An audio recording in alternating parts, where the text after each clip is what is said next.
اس سے پہلے کہ ہم حقوق پر بات کریں، یہ فیصلہ ہونا چاہیے کہ گھر کا سربراہ کون ہے۔ قرآن مجید اسے بیان فرماتا ہے الرجال قوامون علی النساء۔ اللہ رب العالمین فرماتا ہے کہ ہم نے مردوں کو عورتوں پر قوام بنایا ہے۔ قوام کہتے ہیں سرپرست کو، سربراہ کو، حاکم کو۔ اس قوامیت کی دو وجوہات اللہ رب العالمین نے ذکر کی ہیں۔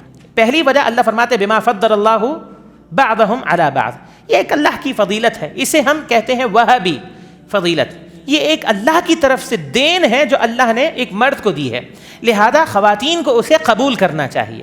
فرمایا کہ وَلِلرِّجَالِ عَلَيْهِنَّ دَرَجَةٌ، کہ مردوں کو عورتوں پر ایک درجہ فوقیت اور فضیلت حاصل ہے۔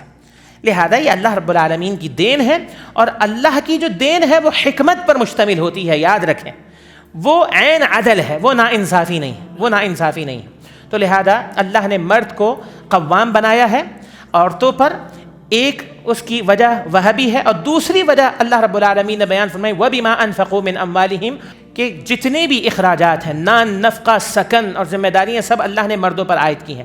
لہذا وہ مرد، سنیں ذرا غور سے سنیں، وہ مرد جو اس ذمہ داری کو نہیں نبھاتے، ہاں، ان کو قوام ہونے کا کوئی حق نہیں ہے، کیونکہ اللہ رب العالمین نے مرد کی قوامیت کو دو وجوہات کے ساتھ مشروط قرار دیا، ٹھیک ہے۔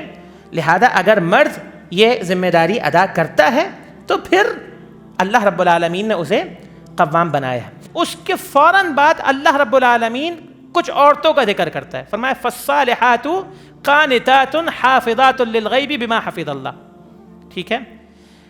اللہ فرماتا ہے بس وہ نیک عورتیں تو وہ ہیں جو قانتات ہیں۔ قانتات کیا مطلب؟ اللہ کی بھی فرما بردار ہیں اور شوہر کی بھی فرما بردار ہیں۔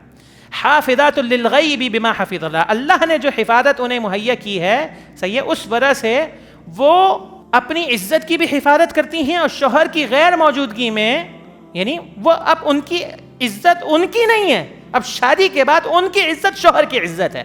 لہذا شوہر کی غیر موجودگی میں وہ اپنی عزت کی بھی حفاظت کرتی ہیں، شوہر کی عزت کی بھی حفاظت کرتی ہیں، اس کے گھر کی بھی اور اس کے گھر کی عزت کی بھی حفاظت کرتی ہیں۔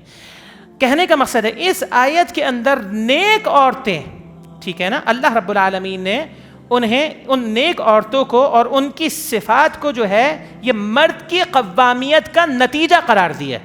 آ رہی ہے بات سمجھ میں؟ اس کا مفہوم کیا ہے؟ اس کا مفہوم یہ ہے کہ وہ عورت جو مرد کی قوامیت کو تسلیم نہیں کرتی، ہاں، وہ عورت جو مرد کی قوامیت کو تسلیم نہیں کرتی، وہ عورت صالحہ نہیں ہو سکتی، یاد رکھیں، کیونکہ اللہ نے مرد کی قوامیت کے ساتھ عورت کے صالحات اور قانتات ہونے کو ذکر کیا ہے، کہ عورت کب صالحہ ہوگی، کب قانتہ ہوگی، تب جب وہ مرد کی قوامیت کو تسلیم کرے۔ لہذا وہ عورتیں جو مرد کی قوامیت کو تسلیم کرنے کے لیے تیار نہیں ہیں، ٹھیک ہے، اور ان میں نشوز پایا جاتا ہے، ٹھیک ہے، تو وہ صالحات اور قانتات کی کیٹیگری سے یا فہرست سے نکل جاتی ہیں۔ لہذا شوہر کی حاکمیت اور قوامیت کا اعتبار کریں، خیال کریں۔